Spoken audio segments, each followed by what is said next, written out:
Ayan guys, pauwi na ako ng Bicol. Kaya ako'y naghanda-handa na ng aking madadala. 2 araw na lang ako'y uuwi na. See you Bicol. Yan, namili nga pala ko guys ng dried pusit. Yan, nakita ko sa palengke guys. Kasi medyo may kamurahan. Kaya yan, bumili ako ng mga ilang kilo. Yan, dried pusit. Yung ballpen na tinatawag, yung mahahaba guys. Yan.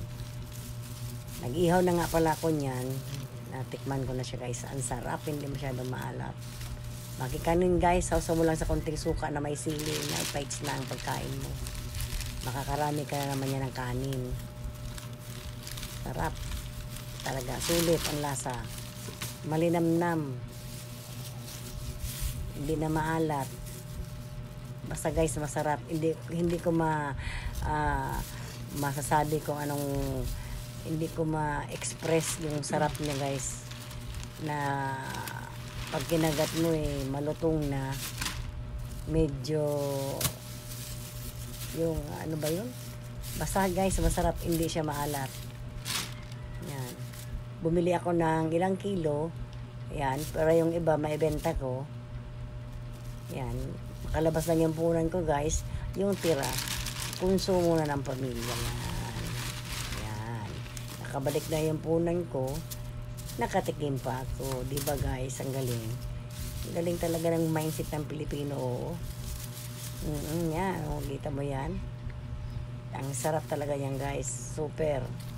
Kaya kung makapasyal kayo dito guys sa Araceli Island, ang dami talaga dito guys mga seafoods. Talagang syempre mura guys, kasi yan ang hanap buhay ng mga tao pala dito guys. Yan sa dagat. Ultimo shell dito guys, ang mura per kilo dito guys ang shell. Alam niyo kung magkano lang? 50 pesos. Minsan nga 30 lang. Yan nabumili ako ng 6 na kilo. 6 na kilo, ibibenta ko yung kalahati. Yung kalahati, konsumo ng pamilya. Diba? Ang galing. Masarap na. Mura pa. Saan ka pa? Sa Araceli, Palawan na. Okay guys. Matikman na natin uli. Salamat.